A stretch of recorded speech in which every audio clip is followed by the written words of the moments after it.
And that's how I'm coming at this, and that's what we do. So I want to go in right away to our conversation with the Muslim world. This is Maulana Bunari. He heads the largest madrasa in Peshawar.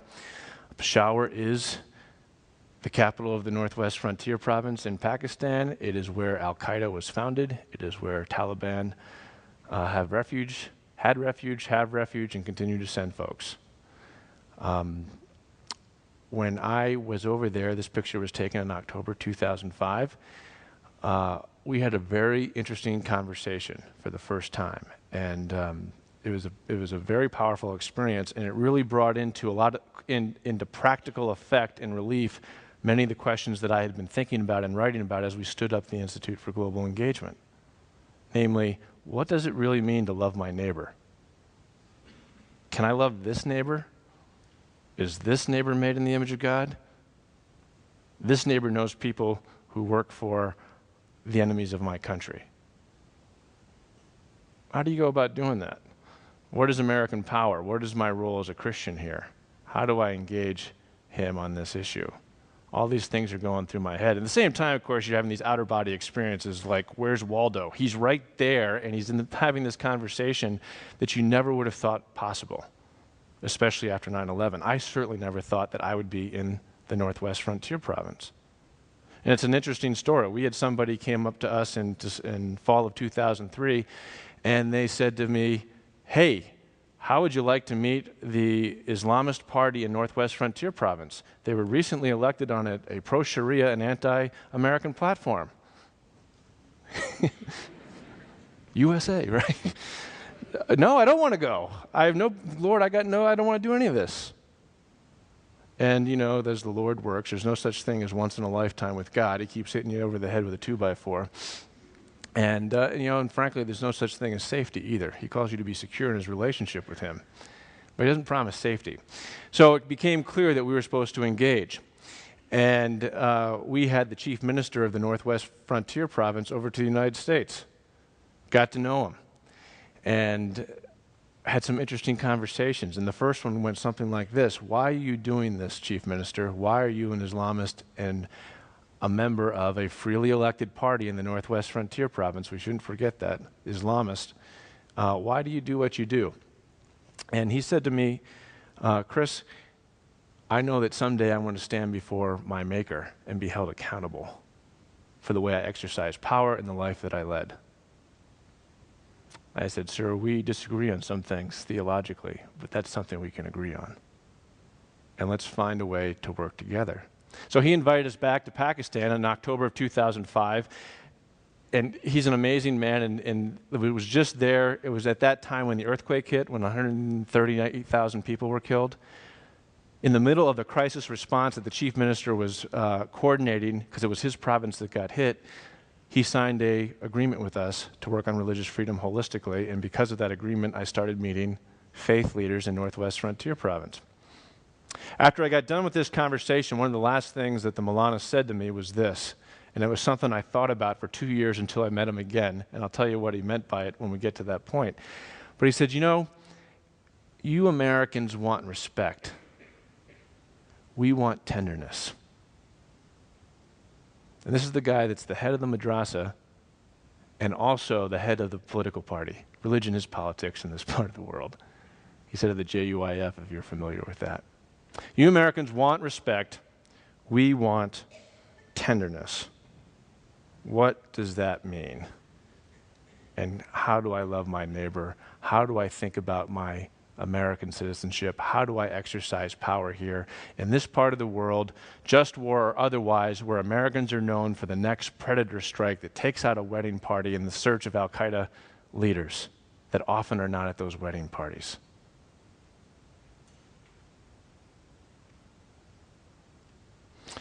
So, I'm the kind of guy that gets back to basics. If I don't understand basics, then I can't be doing anything else.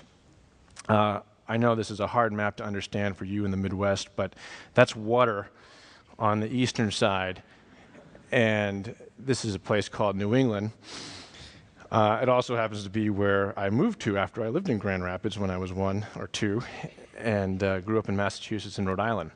Like most Americans, I had no idea about the history of my own state and didn't really discover this until about 6 or 7 years ago. As you probably know, Massachusetts was founded by pilgrims fleeing persecution and all those kinds of things that went on during the 30 Years' War. Religion was very much at the center of this, and they wanted a new life. They came, and what did they do? Pilgrims came first to Plymouth, and then John Winthrop came into Boston. John Winthrop, of course, uses Matthew, city on a hill. Ronald Reagan later inserts shining as the great communicator can. It's at his liberty. But it was a liberty, shining hill, and this was going to be the new world and the new Jerusalem. But in setting this up, John Winthrop was very particular. He wanted to have a government that had civil and ecclesiastical authority. That's a quote. In other words, it was a theocracy. It was the thing that none of us want now in any other part of the world. That's what it was. Roger Williams comes over, a guy trying to be a good Anglican, trying to stay in the fold of the church, but had a disagreement with this. And he lives in Plymouth for a while, for 2 years after coming to Boston, gets to know the Indians, has some relationships with them, then goes up to Salem. But the bottom line, he keeps pestering away at Winthrop, right? Saying, I really can't subscribe to this thing because this is not my understanding of freedom of conscience as consistent with my understanding of what the author of life intended. Freedom. I have a right to choose how I worship, and I can't be told how to do that. Now, we can have our theological opinions about that and free will versus providence and predestination and all those kinds of things. But Roger Williams, at the end of the day, was going to get banished from Massachusetts. He's going to get kicked out of Massachusetts. And in the winter of 1635, 1636, his friend, John Winthrop, came up to him and said, hey, we're kicking you out. You better hit the high road or you're going home on the next boat. It's interesting. Even despite differences, brothers in Christ could still talk to each other off the record, behind the scenes, away from the politics of the church. And so what does Roger Williams do? He flees through the winter to Rhode Island. He renews the relationships that he had previously established.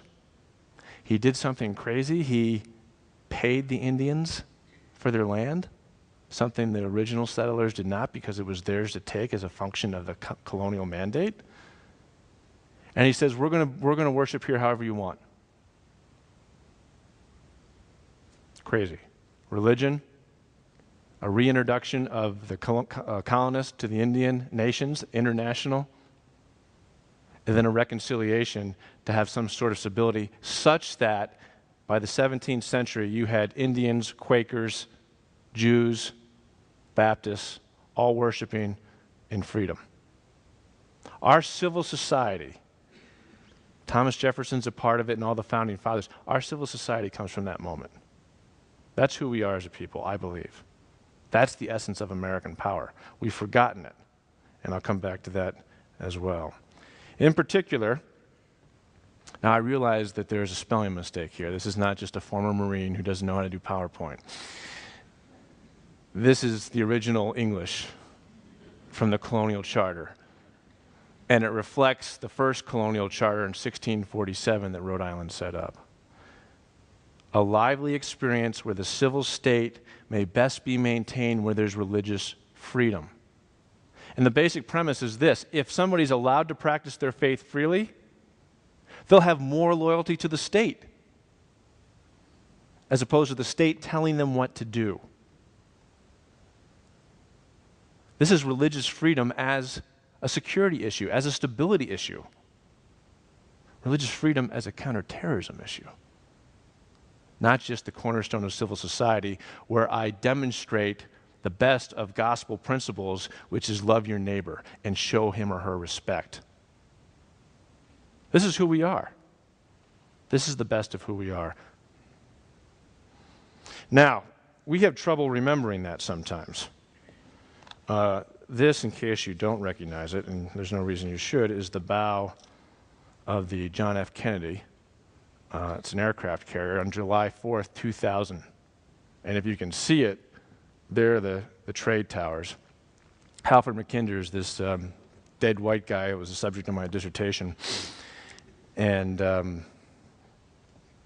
think he's pretty cool. But the quote here says it all. Democracy refuses to think strategically unless and until compelled to do so for purpose of defense. There are three ironies of 9/11. We were warned. 1993 is when the trade towers, they made their first attempt, and we chose to treat it as a terrorist legal issue, not as a national security issue, as a domestic issue. The second irony is that if the JFK, the carrier that you see here, the symbol of American power, of American hard power, if the JFK had been in the harbor that day, it wouldn't have stopped the attack. And the third, which is the one I want to focus on, is we were attacked by religious suicidals. Religion? What does religion have to do with international affairs? We all know our founding, maybe. I was surprised to discover that Massachusetts was a theocracy once I went back and looked at it. But, we pay lip service to that stuff. That stuff's not real. That's not practical. That's just, hey, that's who we are. Yeah, let's get on with what you can do for me lately. That's what politics is about. And now religion's back in international affairs. Didn't we kill that off, so to speak, with the 30 Years' War? Isn't that why the Treaty of Westphalia came into being in 1648?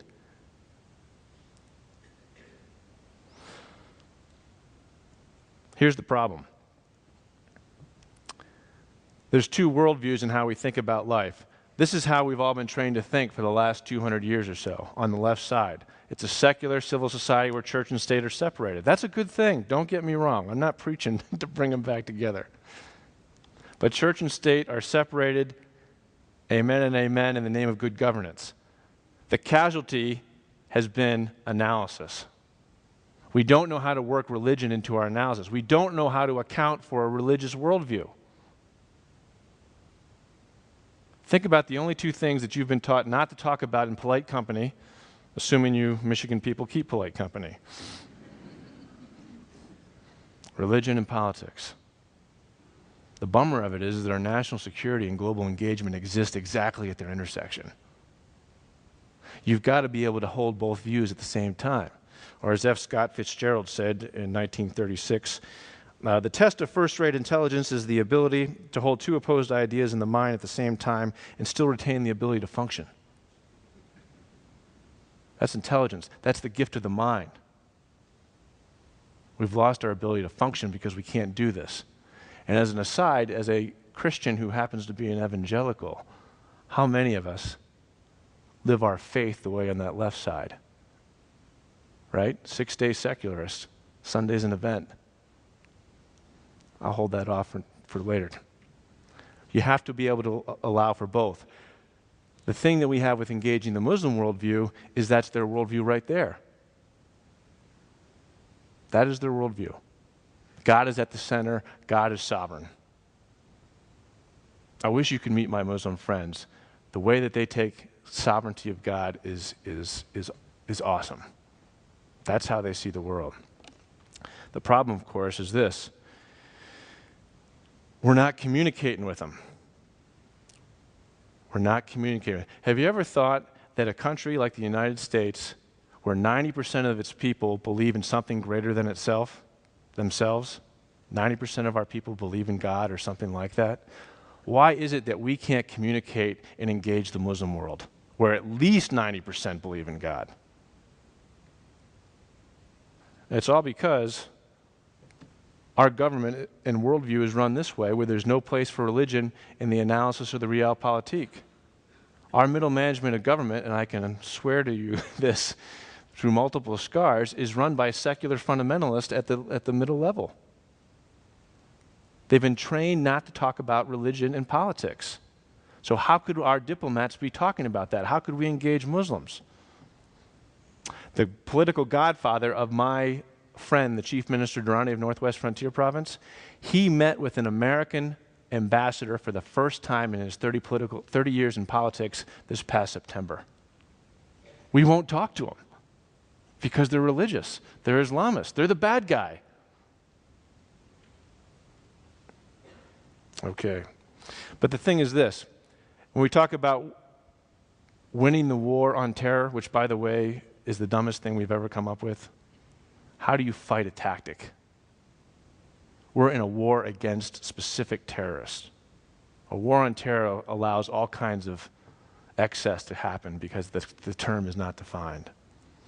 But in the war against the terrorists, the war will be won on the ideological front and the theological front. Only good theology at the end of the day trumps bad theology. Now, why do I show you this guy? This is my favorite Uzbek shepherd. This was taken the day before Easter in April of '04. And if you want to know what the center of gravity is in our fight against terrorism, it's this guy's mind holding that shortwave radio. That's it. That's what it looks like. He's the guy, if he doesn't have any alternative, he's going to end up on the Pak-Afghan border, fighting for Al-Qaeda and Taliban. The new Al-Qaeda is Chechen, Uyghur, and Uzbek single men who have nothing to live for because they're coming from countries that don't offer them anything, where there's no religious freedom and where there's no proper theological training within Islam. What would you do if you were him? You live in Uzbekistan. It's not exactly a friendly climate, political climate that is. 60% of the people are in agriculture. Only 15% of the land is arable. Something has to give. Uzbekistan has no friends in the world because of their leadership. Something's got to give. There are 400,000 folks being born a year in Uzbekistan. More mouths to feed. This is right at the heart of Eurasia. What would you do? How would you think about it? Are we engaged to win his mind? Are we setting up programs through Voice of America or finding ways to engage the Uzbeks? The answer is no. We're not. Our Voice of America programs and magazines that we put out to engage the Muslim world are these glitzy things that are about American pop culture. This is beginning to change. I don't want to be too tough on our government. But we've just engaged in a totally bass-backwards way, to use a theological construct. Okay. So, if religion is part of the issue and part of the problem, maybe, just maybe, religion can be a part of the solution. Now I want to come back to Pakistan. Back to the Maulana Banari. I've been there 3 times in the last 2 years, and I went and saw him again last time when I was there in May. I said, you know, I've been thinking about what you said to me as I left for 18 months now. I want you to tell me what you really meant. Tell me, I can think of what you meant, but that doesn't mean anything. Tell me what you meant. What do you mean when you say you Americans want respect and we want tenderness? And his basic line was this: we know you're a great power. We know what great powers do. We know that you're going to have a say in our internal affairs whether we like it or not. That's what great powers do. But be nice as you do it. That was his comment. Show us some tenderness. Show us some respect. Demonstrate that we have dignity by your willingness to listen and understand our culture. This is not some touchy-feely thing, by the way. A, I'm kind of incapable of that as a Marine. But B, he's coming at this from a real-world geopolitical view. When we supported the Mujahideen against the Soviets from 79 to 1989, what did we do in 89? We just left. There were 6 million Afghan refugees in Peshawar alone that overwhelmed their education and their social and their health networks. That's what great powers do, right? We accomplished our political hard power purpose, and then we left. Now, again, I'm not trying to second guess or point fingers, but you have to engage the world as it is. If you don't do that, then you're always going to come up with the wrong solution. But religion is not a panacea, and nor is it a boogeyman. If it's part of the problem, it has to be part of the solution, and we can engage according to the best of who we are as Americans, according to our history that goes back to Rhode Island. Religion can encourage dialogue, can encourage understanding, encourage respect if you let it. In fact, as we think about reintroduction and reintroducing ourselves to the world, we are called to understand and engage the world as it actually exists, where religion plays one role and suffuses all the different spheres of life. We're not trained to think this way as Americans, but we should think this way as Christians. And it's certainly how Muslims think. Now let me walk you through this slide, because this is the world according to Disciple in one slide. I know you're excited about this. So the right side is all the issues that we face in the world today. They have two common characteristics if you're not a person of faith, and the third if you're a Christian. The first characteristic is there's no single state or non-state actor that can address any of these by themselves, not even the mighty Department of Defense. The second